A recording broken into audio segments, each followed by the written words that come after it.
Hello friends, dream girl की story बहुत ही interesting मोड़ पर आ चुकी है, जिसमें आयशा अपनी फिल्म की सक्सेस को देख करके खुश होती है और मानव के पास आती है और मानव से कहने लगती है कि हमने कर दिखाया मानव, हमने फिर से कर दिखाया।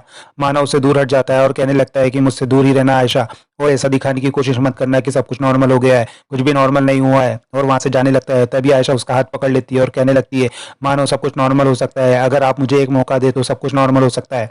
मैं मानती हूँ कि मुझसे गलती हुई है, लेकिन क्या आप नहीं मानते कि हम दोनों एक दूसरे के बिना अधूरे हैं? जब भी हम दोनों साथ होते हैं तो हम दुनिया को जीत सकते हैं।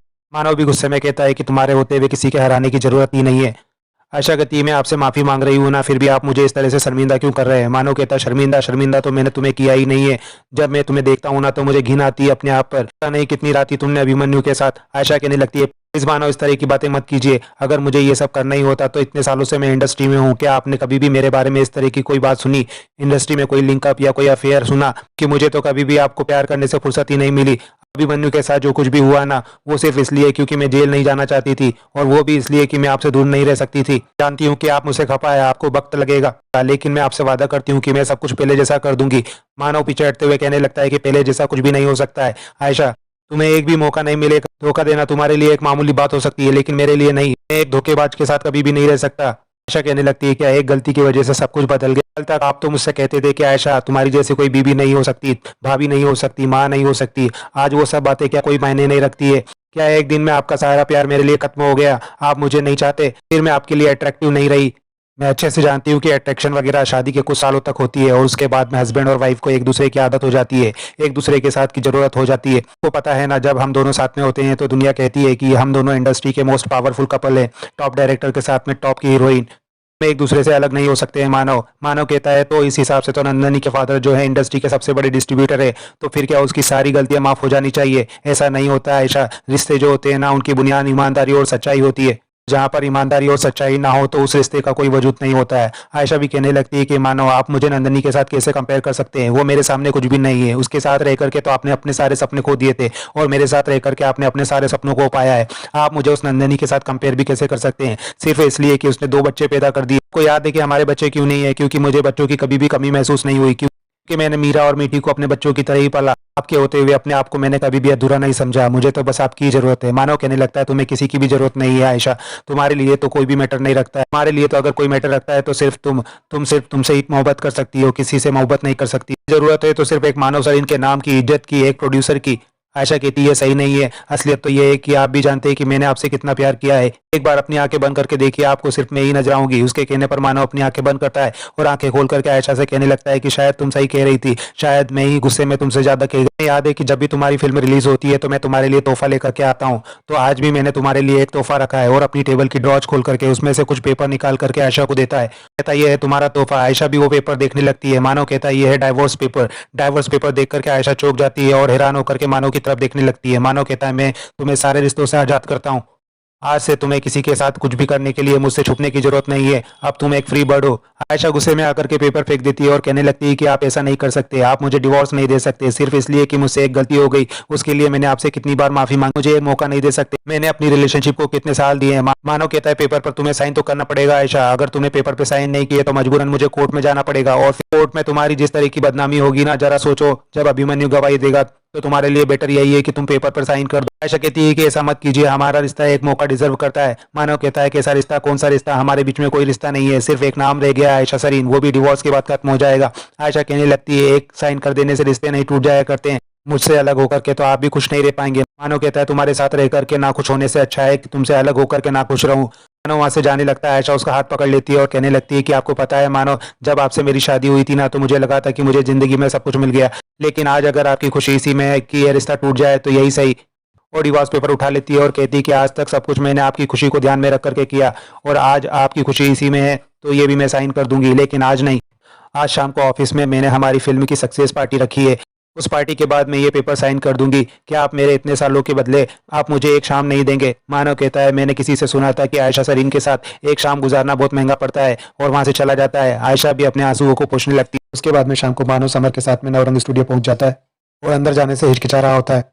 समर कहता है कि हमें यहाँ पर बुलाया है, मुझे लगता है कि भाभी की जरूर इसमें कोई ना कोई चाल है। मानव भी कहता है, तो ठीक है ना, देखते हैं आखिर अब क्या कसर बाकी रह जाती है। तभी वहां पर करण और लक्ष्मी भी पहुंच जाते हैं। तभी वहां पर सीढ़ियों पे खड़ी आयशा सामने आती है, उसके हाथ में एक शैंपेन की बोतल होती है और शैंपेन की बोतल खोलते हुए कहने लगती है, this award goes to Mrs Ayesha Sarin. और शैंपेन की बोतल को अवार्ड की तरह चुनने लगती है और सबको थैंक्स कहने लगती है और एक्टिंग करते हुए कहती है कि मैं आपको बता नहीं सकती कि मुझे कितनी खुशी हो रही है। इस अवार्ड के लिए मैं शुक्रिया अदा करना चाहूंगी अपनी फैमिली का और मेरे शुभचिंतकों का, जिनकी वजह से मैं यहाँ तक पहुंच पाई। और कहती है ये अवार्ड मेरे लिए बहुत ही स्पेशल है, इसलिए सबसे पहले ये अवार्ड मैं डिवोट करना चाहूंगी लक्ष्मी माथुर को, क्योंकि लक्ष्मी माथुर से मैंने जिंदगी के बड़े बड़े सबक सीखे। और लक्ष्मी के पास आते हुए कहने लगती है कि लक्ष्मी माथुर से मैंने सीखा कि कैसे जिंदगी में खुद को कभी भी किसी से कम मत समझो। लक्ष्मी माथुर से मैंने सीखा कि टैलेंट हो ना हो लेकिन कॉन्फिडेंस भरपूर होना चाहिए। ऑन स्क्रीन एक्टिंग आती हो या ना आती हो लेकिन ऑफ स्क्रीन एक्टिंग करना जरूर आना चाहिए, क्योंकि पर्दे के ऊपर जो लोग तुम्हें देख रहे हैं वो मैटर नहीं करते, लेकिन पर्दे के पीछे जो लोग हैं ना उनको मुट्ठी में कैसे करना है इसका हुनर मैंने लक्ष्मी माथुर से सीखा।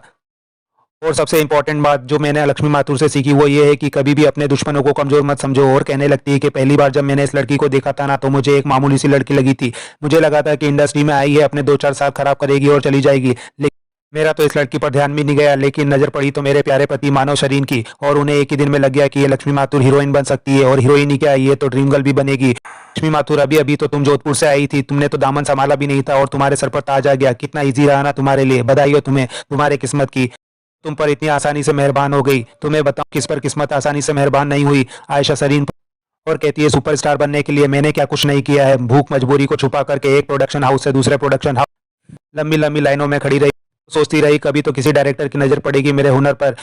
पता नहीं कितने लोगों की चापलूसियां की, लोगों की बेकार घटिया फालतू बातों पर खिलखिला करके हंसी, क्योंकि मुझे एक चांस चाहिए था, एक मौका चाहिए था।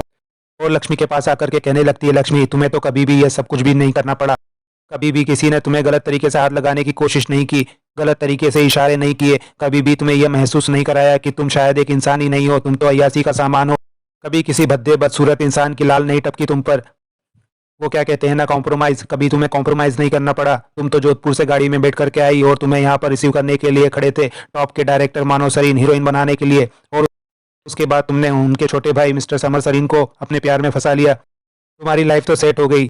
तुम्हें पता है जब मैं मानव सरीन से पहली बार मिली थी ना तो मैं ड्रीम गर्ल थी, तुमने तो कुछ किया ही नहीं है, तुम्हें तो सब कुछ मिल गया। अगर एक बात अगर मैंने तुमसे कोई सीखी है ना तो वो ये मर्दों को किस तरह से अपनी मुट्ठी में फंसाने का टैलेंट। इस वक्त भी तो देखो ना यहाँ पर मौजूद सारे मर्द तुम्हारे दीवाने हैं कि मेरा भाई करण राय, और करण का हाथ पकड़ के उसे शैंपेन पीने के लिए देने लगती है और कहती है ये मेरा भाई है, बचपन से मैंने इसे हर चीज दी, अपनी पढ़ाई भी बीच में छोड़ दी, 14 साल की उम्र में काम करने के लिए निकल गई ताकि मैं इसे अच्छी जिंदगी दे सकूं। और करण से कहने लगती है, करण तुम्हें पता है वो ड्रिंक एंड ड्राइव वाला केस जब तुम्हें पुलिस पकड़ करके ले गई थी तब मैंने अपनी सारी ज्वेलरी बेच दी थी ताकि मैं अपने भाई को जेल से बाहर निकाल सकूं, और आज मेरा भाई मुझे सलाखों के पीछे डालना चाहता है।